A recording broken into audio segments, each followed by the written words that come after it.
Assalamualaikum everyone. So today our topic is chi-square test, इसको हम इस तरह भी लिखते हैं।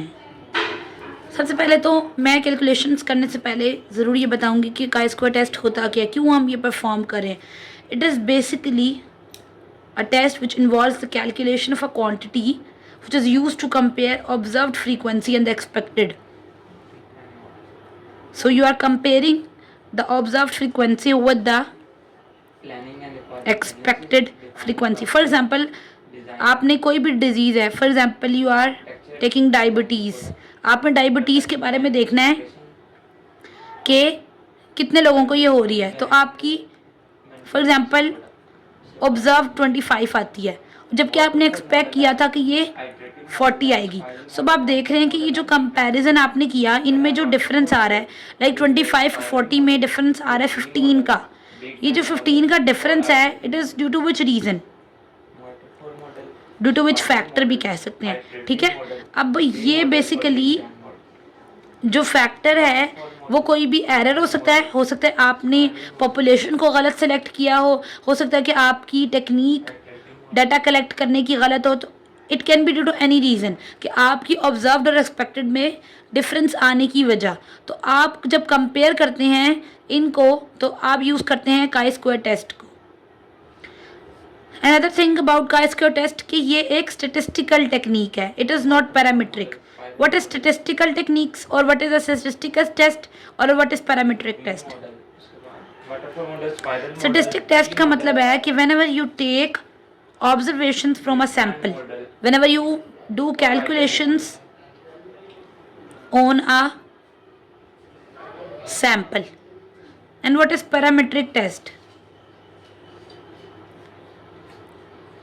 Parametric test में you do calculations or observations on a population.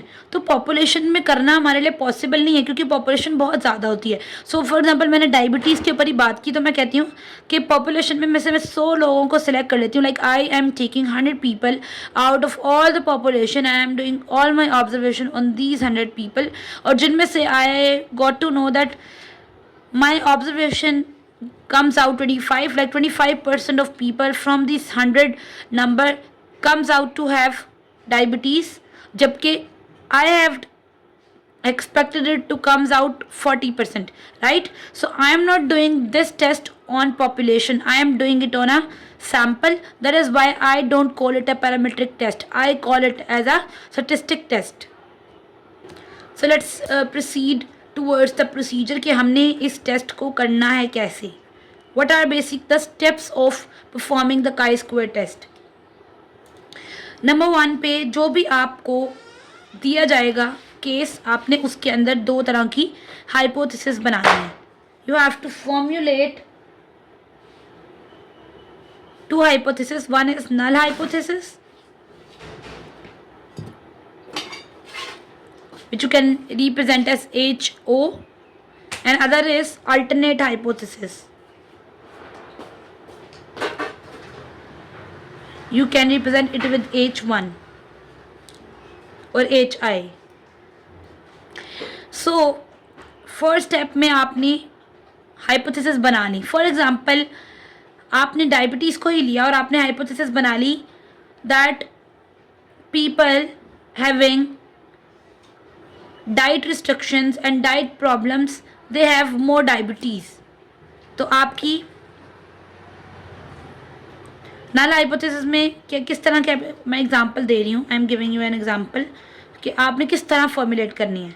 And other is alternate hypothesis. Null में आप कहेंगे कि there is no association between your dietary habits and diabetes, कि आप कह रहे हैं कि कोई ताल्लुक उनका नहीं था, there was no relationship between these 2 variables, they were independent. Independent तो वैसे हर वेरिएबल ही होगा, लेकिन उनमें एसोसिएशन नहीं थी। अल्टरनेट में कहते हैं कि there is some association between dietary habits and diabetes.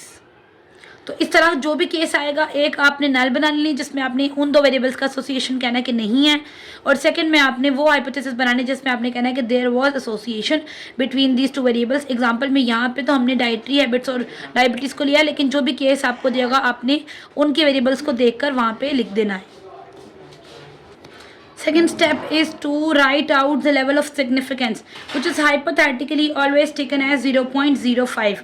So आपको इसको कुछ नहीं करना पड़ेगा, you just have to simply write the level of significance which is taken as 0.05. ये कैलकुलेटेड बात है जो कि रिसर्च से आ चुकी है, तो इसमें हमें कुछ भी चेंजेस करने की ज़रूरत नहीं है। द नेक्स्ट स्टेप है to test the statistic which is chi square test, जो आपने परफॉर्म करना है, और उसके लिए आपने जो फॉर्मूला यूज़ करना है that is X square equals to summation of observed frequencies minus the expected frequencies taking the square of the difference of the observed and expected divided by the expected frequencies. I'm again repeating, you have to sum out all this after calculating the whole. Like I am not saying कि आपने पहले इनका difference निकाल के उसको सम कर लेना, नहीं, ये साइड पर है, ये सारा परफॉर्म करने के बाद जो आंसर्स आते जाएंगे उनको ऐड कर लेना है। So observed frequency minus expected frequencies divided by expected, और उन डिफरेंसेस का स्क्वायर भी लेना है।